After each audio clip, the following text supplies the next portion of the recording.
course, when I want to start a video, there are 3 guys outside with 3 leaf blowers each, blowing leaves. I really can't blame them. It's a great day to blow leaves.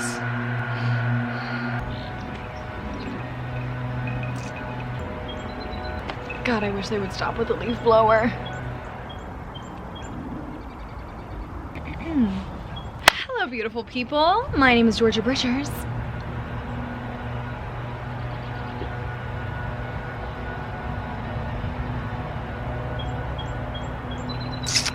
Welcome back to my YouTube channel.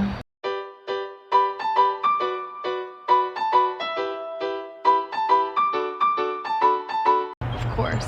Well, anyway, hi, hello, my lovely, wonderful, beautiful people. It is me, Georgia.bridge. Welcome back. Or if you're new here, hey. Apologies in advance for the leaf blower, leaf blowers. However, it's so beautiful outside and the sun is setting. It's gonna go down soon and I don't wanna lose the natural daylight. And it's gonna rain here for the next 2 days. So we're gonna put up with it. I'm gonna talk loudly. As you can tell, I am not in New York City. Let's just use every loud product today.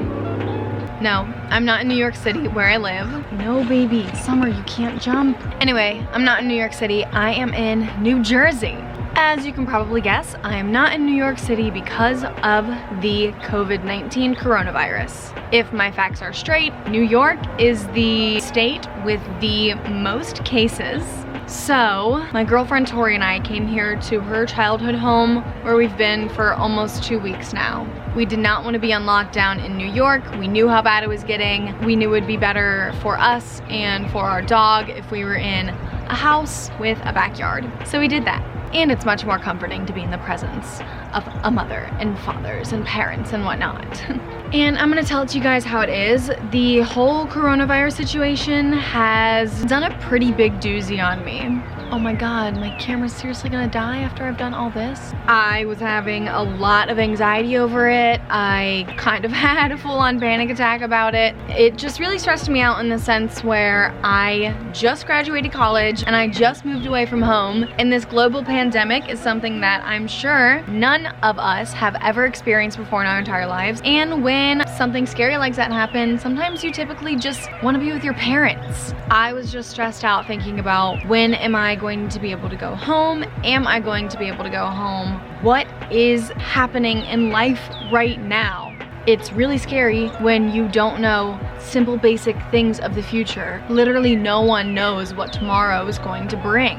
And that was really stressing me out. I was getting very upset. I cried for maybe 3 days straight. And while I do recognize that I am so unbelievably privileged in the situation like this, I am self-employed via YouTube, so I am not losing a lot of income. I have a place to stay. I have supportive parents. I am able to get basic needs like toilet paper and paper towels, food, water, milk, etc. And I'm so thankful for all of that. But it really took like a mental, it was like pretty much a big mental slap in the face. I didn't know how to really, what's it called?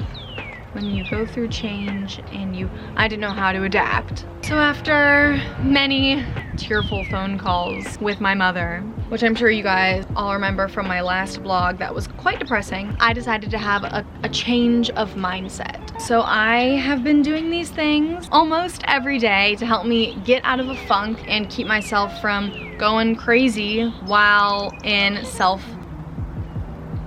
self-isolation, while in self-quarantine and social distancing. So I compiled a list of 10 things that I've been doing and I want to share it with you all right now. Well, as predicted, my camera did die, but blessing in disguise because now the lawnmowers have stopped and I have made myself a wine spritzer. So I'm feeling on top of the world.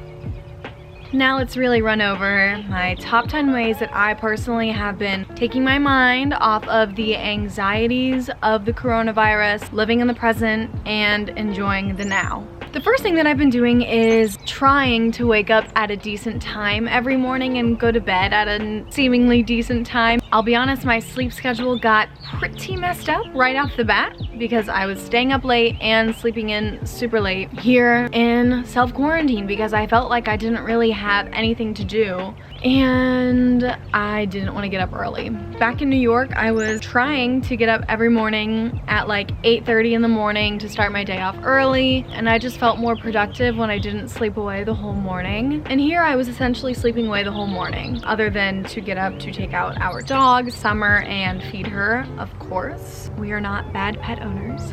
But yeah, I was going to bed at a ridiculous time, waking up super early, and it was making me feel like shit.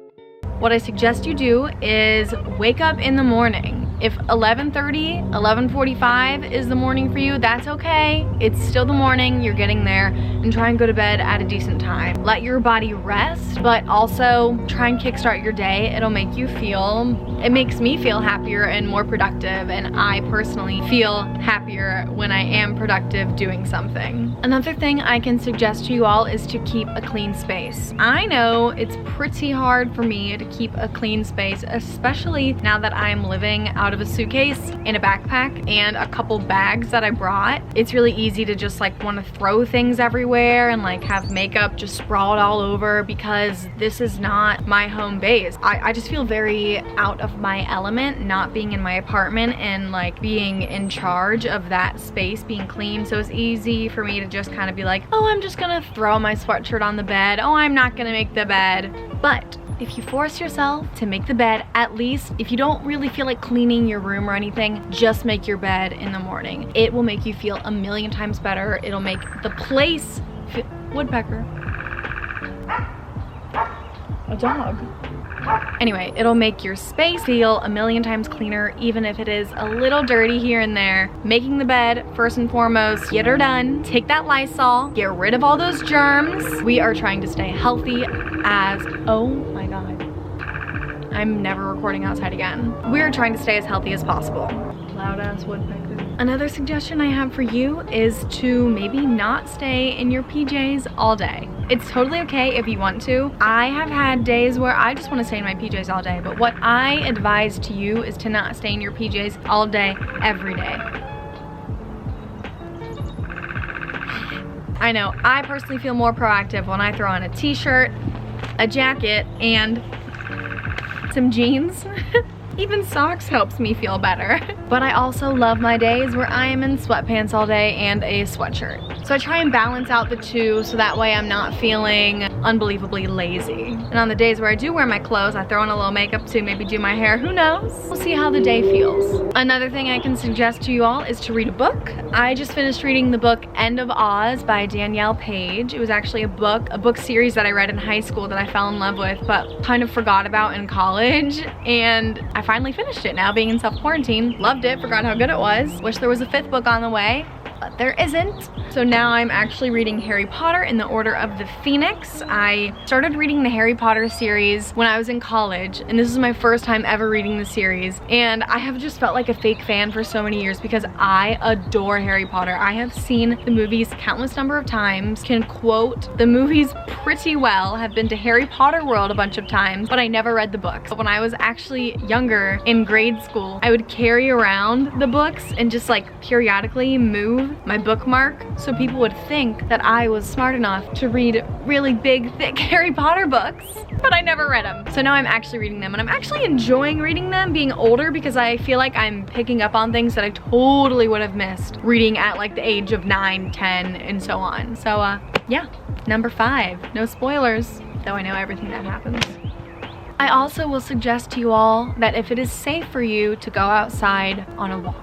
I have been taking my dog, our dog Summer, on walks. Also because she actually just got spayed a couple days ago. So her only form of exercise that she's allowed to have for 7 to 10 days is walks, no jumping, no running, etc. Duh. But also just escaping the house for a little bit and letting myself feel the warmth of the sunshine on my face, or, you know, it actually has been pretty cold the past couple weeks. So I've been bundling up, but today is really lovely. It's like 66 degrees outside. I've really enjoyed taking summer on walks, just getting to experience the suburbs again, because going on walks in New York City, it's loud, it's crowded, it's gross. There's pretty much no grass unless you're in a park, but I don't have time to walk to Central Park every day. So it's been nice to kind of just slow down from the city. Though it was forced, it was definitely much needed. Go on a walk, clear your mind, listen to a podcast while on the walk, listen to music while you're on the walk, or just listen to nature and totally absorb and enjoy the earth. One of Tori's neighbors is playing basketball. I guess he missed the shot. I wonder if he can hear me if I heard that. Whatever. Another thing you guys can do is try practicing yoga or meditation or even working out. I started practicing yoga and meditation in my last semester of college because it was 2 separate classes that I was taking. Total senior classes, I know. But I fell in love with yoga and I fell in love with meditation, and I was just finding my mind going a million miles an hour. So I've been trying to take time, especially at night. You can even do this through prayer if you're religious, but just taking a moment to just be silent with yourself. I know meditation can be hard. It can be hard to turn off your brain, but if you just recognize that every meditation that you do is the way that it's supposed to go perfectly, no matter what. There's no right way to do meditation. It's what you do yourself to feel at one with yourself and the earth and the universe. And if you're not into meditation or yoga, which I wasn't, but doing the classes forced me to do it and then fell in love with it, I would also suggest working out. I have not worked out, I'll say it. I have not worked out once this entire self-quarantine. I've been trying to. I didn't bring any workout clothes here. That's a shit excuse, but it's my only excuse. I've just been a little slower paced than normal. Some might call it lazy. I call it relaxing. So I really haven't worked out in a while, but that's definitely on my to-do list. I know that when I used to go work out in this city, I felt so much happier at the end of my workout, as I think, because we all know, when you work out, that releases endorphins, and endorphins make you happy, and happy people just don't kill their husbands. Name that movie.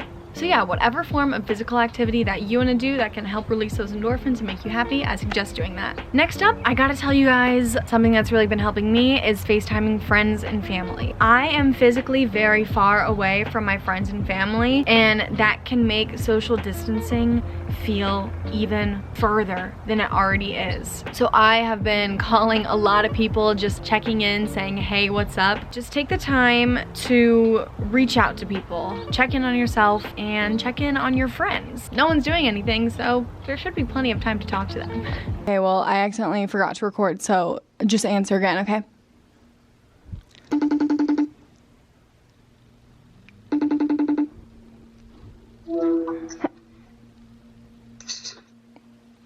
Should have seen it coming. I know, I really should have. Even though we are supposed to be away from people, you don't have to be so physically far apart that you're not even talking to them. Send a text, send a phone call, reach out to an old friend who you haven't spoken to in a while. Now is the time to just connect with people and drink wine. One thing that I cannot stress more highly is you, like what I had to do, must not allow yourself to project so much anxiety and worries into the future. No one knows what tomorrow is going to bring. I have spent countless hours crying and worrying about the future, not even just in the sense of COVID-19, but in the sense of the future in and of itself. And that only brings more anxiety and more sadness and troubling thoughts. I know it is so unbelievably scary to really not know what tomorrow is going to bring, but when you think about it, there's no need to project those worries out there. It's just going to make you more sad. Nothing is going to change, except you will feel more upset if you continue to worry about tomorrow.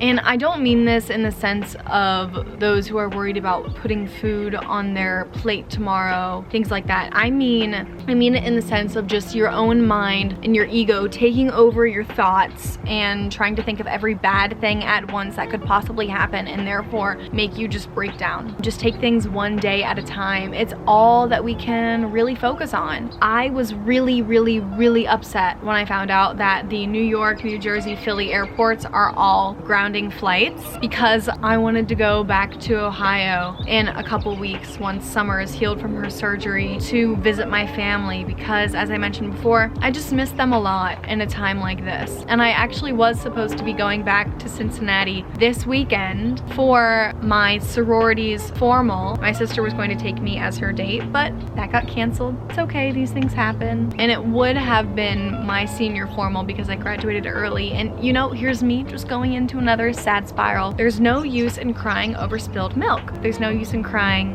about things that we cannot change. Live in the present, be thankful for the present, put those high positivity, oh my God. Put those high positivity vibrations out into the universe and good will come back.